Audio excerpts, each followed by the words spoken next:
There are more than 500,000 immigrants on Long Island, the site of the first presidential debate. 98,000 of those immigrants are illegal.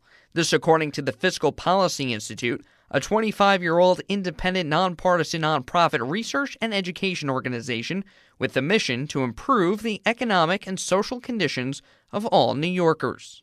You know, if you come from Guatemala or El Salvador and make it to a family like that, that is the American dream. David Disregard-Kallick is the director of immigration research at FPI.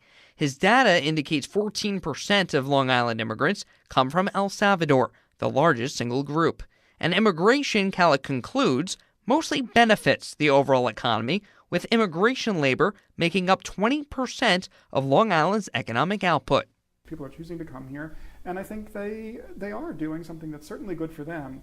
But it does seem to me that it's clear when you look from a sort of wider perspective, it's good for the overall economy of Long Island as well.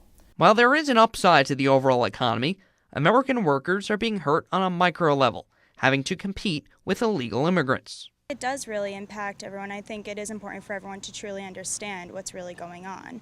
Eventually, it does put a strain on the economy. I think you can overpopulate certain schools where other children could become disadvantaged. And I think in the workforce, I think when you have more bodies, then yes, it could affect, your average Joe trying to get a job. Meanwhile, millennials are fleeing Long Island, a long-term trend due to the high cost of living expense and higher-level, more skilled jobs elsewhere.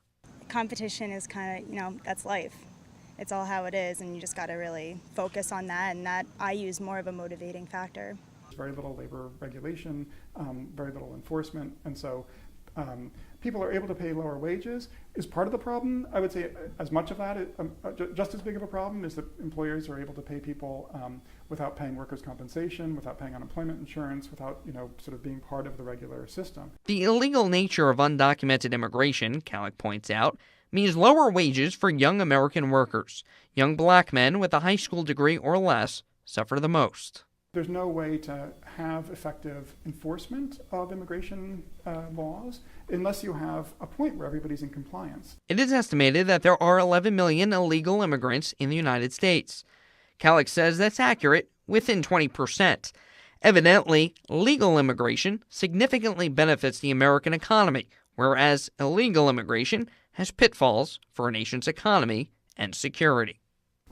I think that there needs to be a system where you first of all say, how do you make sure that everybody's in compliance, employers and employees, right? How do you make sure that people who come here do come legally? Because you don't want to have people coming, illegally across the borders, or even illegally, which is in fact 40% of undocumented immigrants come and overstay visas. How do you stop that from happening? And I think there are good ways to think about it, but again, it has to be in a context where you can think about enforcement.